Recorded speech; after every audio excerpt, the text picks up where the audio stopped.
நம்ம வந்து ஆன்லைனில் பார்த்துட்டு தான் நம்ம வந்து இந்த தேனி பெட்டி ஆர்டர் பண்ணி வாங்கினோம். ஒரு பெட்டி வந்து 2300 ரூபாய். 10 பெட்டி வாங்கினோம். இதில் வந்து இப்போ இந்த பெட்டியை பார்ப்போம் எப்படி இருக்குன்னு. 7 பெட்டி போல் டோட்டலாகவே வீணாக போயிடுச்சு. இப்போ இதில் தேனி பூச்சி இருக்கிற மாதிரி இருக்குது.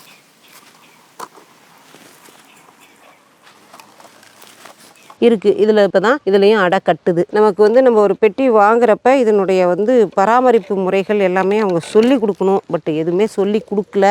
இதுக்குள்ளார இப்போ கட்டியிருக்கு. இதுவும் எப்படி வருதுன்னு இந்த அமாவாசை டைமிங்கில் எடுத்து பார்ப்போம். இதில் கம்மியாக தான் இருக்குது. அதில் வந்து அதுலேயும் ஒரு லேயர் வந்திருக்கு. அந்தெல்லாம் ஒரு பெட்டி இருக்குது. இப்போ வீணாக போன பெட்டியை காட்டுறேன் வாங்க. இந்த பெட்டி பாருங்கள், இது வீணாகவே போயிடுச்சு டோட்டலாக. இங்கே பாருங்கள், இந்த அடையெல்லாம் வந்து எப்படி வீணாக போயிருக்குன்னு டோட்டலாக வந்து அப்படியே அவிஞ்சு போன மாதிரி ஆயிடுச்சு. இப்போ வந்து கேட்டிருக்கோம். இப்போ அவங்கள்ட்ட அவங்க என்ன சொல்கிறாங்க அப்படின்னாக்க, நாங்கள் வந்து இதை ரீப்ளேஸ் பண்ணித்தரோம் அப்படின்னு சொல்கிறாங்க. மோஸ்ட்லி இது வீணாக போகிறதுக்கு காரணம் அந்து பூச்சின்னு ஒரு பூச்சி வந்துடுது. அடியில் ஒரு புழு மாதிரி வந்து அடியில் வந்து அந்த தேன் மெழுகு, அந்த மெழுகை சாப்பிட்டுடுது. அந்த மழை பெய்கிற டயத்தில் வந்து கொண்டு வைக்கிறாங்க. இதுக்கு வந்து உள்ள தேன், அடையில் இருக்கிற தேனையே குடிச்சிட்டு அது உயிர் வாழுது. அதுக்கு பிறகு மழை பெஞ்ச பிறகு உங்களுக்கு வந்து உடனே வந்து பூக்கள் வராது மரங்கள்.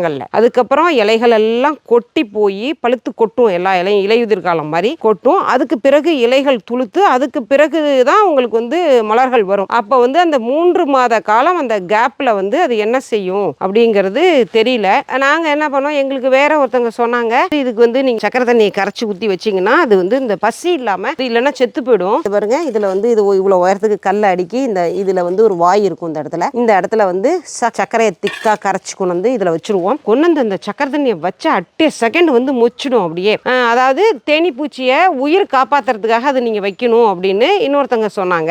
அதை நாங்கள் செஞ்சோம். செய்கிறப்ப வந்து நல்லா குடிக்கும். நாங்கள் அப்படி தான் வந்து இப்போ ஒரு 6 மாதமாக அதுக்கு வச்சு சரி அந்த தேனி பூச்சி எங்கேயும் போயிடாமல் இருக்கணும் அப்படிங்கிற மாதிரி. அது அப்படியும் வந்து வெளியில் போய் தேன் எடுக்கவே இல்லை. இந்த செம்மரம் வந்து ஒரு வாட்டி பூத்து இருந்தது நிறைய. இந்த பூத்து இருந்துச்சு. அப்போ மட்டும் இந்த 2 பெட்டிலேருந்து மட்டும் இந்த செம்மரத்தை சுத்தும் அப்படி இருந்துச்சு. அதுக்கு பிறகு வந்து சுத்தமாக வெளியில் வந்து இப்படி பறந்து பண்ணி அதெல்லாம் செய்யறதே தெரியவே தெரியாது, பார்க்கவே முடியாது. இப்போ அந்த மாதிரி வந்து நீங்களும் வந்து யாராவது இந்த மாதிரி தேனி பெட்டி வீட்டில் வச்சுருந்துருக்கீங்களா?